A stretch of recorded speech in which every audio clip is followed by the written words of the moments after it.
Bonjour les amis, alors bienvenue pour ce 21e jour du challenge des 21 jours pour booster votre charisme et votre leadership. Alors nous voilà déjà au 21e jour, donc c'est à la fois la fin, mais quelque part c'est aussi le début.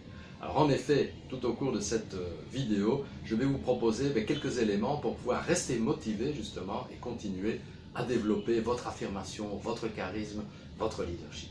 Je suis Bernard Guévor, je suis agent de changement et apporteur de confiance, donc je suis formateur depuis 20 ans maintenant dans le domaine du développement personnel et des relations interpersonnelles. Alors tout au long de ces 21 jours, je vous ai proposé une série d'exercices pour apprendre à mieux vous connaître, pour apprendre à travailler sur le corps, pour apprendre à travailler sur les pensées, sur les émotions. Et donc j'espère que certains parmi vous se sont pris au jeu et ont pu faire ces exercices. Si ce n'est pas le cas, il n'est pas trop tard, vous pouvez encore démarrer, on peut démarrer chaque jour si on le veut. L'important c'est que vous puissiez avoir une certaine régularité, une certaine discipline pour pouvoir justement développer certains éléments en vous. Alors nous avons vu que ce qui est très important, c'est d'avoir la capacité à oser saisir des opportunités, oser sortir de la zone de confort pour pouvoir justement apprendre. Ce n'est que quand on est dans une zone d'apprentissage, c'est-à-dire hors de la zone de confort, que vous pouvez développer justement vos capacités, votre affirmation, votre charisme, votre leadership. Donc ce que je vais vous proposer dans cette vidéo, c'est quelques éléments pour vous permettre justement de continuer à développer cette attitude d'apprentissage. Alors il y a 3 points sur lesquels vous pouvez travailler. N'oubliez pas, la toute première vidéo que j'ai faite par rapport à ce challenge, c'était pour vous parler de l'authenticité. L'authenticité, c'est la capacité à relier nos pensées, nos émotions et nos comportements, nos actes. Et c'est là que pour moi se trouve la clé aussi de la motivation. Donc si vous voulez continuer à rester motivé pour vous développer, donc il est important que vous puissiez développer des pensées positives. Quelle que soit la situation qui se présente à vous, essayez d'en retirer du positif. Donc Mandela disait, soit je gagne, soit j'apprends. Donc voilà, ça c'est une clé très importante. Donc il n'y a pas d'échec, c'est vous qui allez définir une situation comme étant un échec par rapport à vos critères.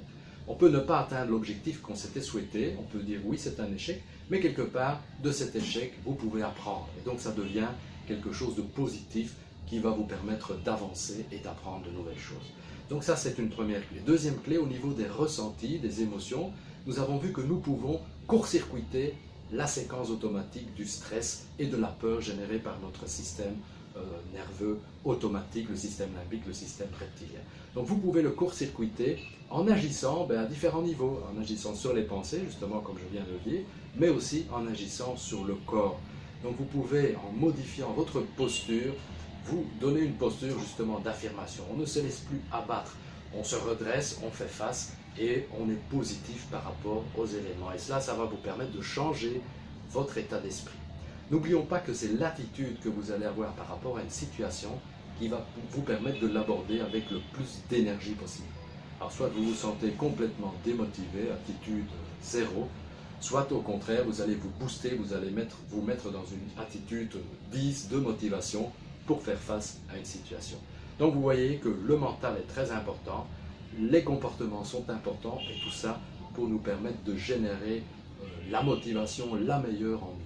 Donc voilà, c'est ça que je vous propose, travailler sur vos pensées, sur vos émotions, sur vos comportements. Et donc je vais continuer bien entendu à vous donner des éléments pour pouvoir continuer à booster votre charisme et votre leadership. Et donc c'est pour ça que je vous invite bien sûr à vous abonner à la chaîne YouTube, à vous abonner également au blog pour recevoir les articles régulièrement, car je vais continuer à vous donner tous les éléments pour que vous puissiez développer votre charisme et votre leadership. À très bientôt.